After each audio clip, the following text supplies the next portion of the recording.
Can you get a 4K webcam for under 60 quid? This here is the Cybertrak H6, I think. In this video, I'm going to review one of the cheapest 4K webcams that I've ever found and whether it's worth your money.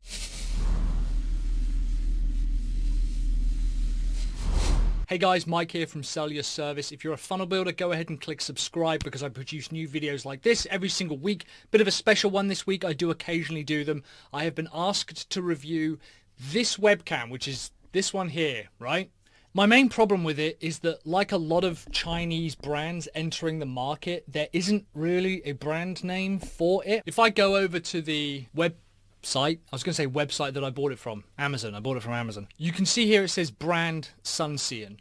Now, full disclosure, I am being paid to do this review. However, I bought the product in order to see what the process was because I think that's the most fair way of doing essentially a biased review. However, I'm actually massively staggered and quite impressed by the quality of a webcam that costs me 45 quid, but actually less than 60 quid, regardless of whether it's a 4K webcam. So this particular one on the Amazon page, which I'll link to you down below, but then there's also Yurishi, I think, say that they do one. Here we go. Limited deal for 56 quid.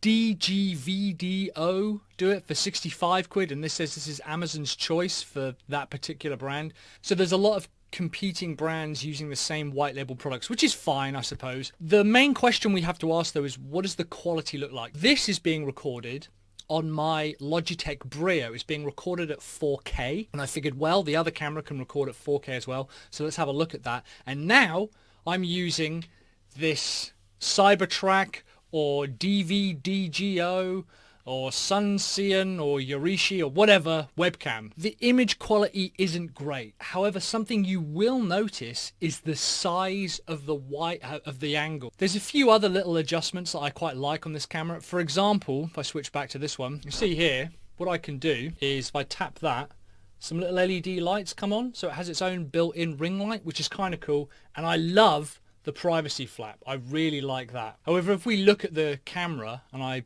tap, it doesn't make a massive difference. I think it would make a difference if it was closer, maybe. Don't know. The point is that that's quite a cool little feature, but it's actually the angle that it's recording at. Now, this is 4K. It does record at 4K. I've checked all the kind of the file details. What I want to do is screen share and show you the difference in the angles, because that to me is the most important piece. 4K quality, fine. I actually don't think you need to have 4K quality for a variety of reasons. First of all, when you stream on Zoom, it's only 720p maximum, maybe 1080p at a push. Struggled with getting 4K working on Zoom anyway. But on like some of those kind of like streaming sites and stuff, yeah, fine. It's actually how wide it is. So you could have this camera really close to you and still get your full face in frame and still get a little bit of background. It does fisheye it a little bit, but if we swap over, what I want to show you, these are the two cameras side by side. So on the left hand side here, this one here, we have the Logitech Brio, and this one here we have the Cybertrak or whatever it is, the cheap 4K one. This one you can see just how wide the camera lens is. You can see how wide the angle is. And then this here at the moment is on 65 degrees. That's now 78 degrees. And the widest the Brio goes is 90 degrees. So you can see it crops out just by my sound foam here, sound insulation foam. And over to the right here, it's past the board. The Cybertrak goes, you can see all the way to the window, to this little glass award statue coming out, all the way to the foam here on the side of my desk. And it goes a little bit further over that way as well. Although not as far, but maybe that's because the camera's not as angled as correctly. But you can even see a little bit of the door. They're at the same eye level, same height level.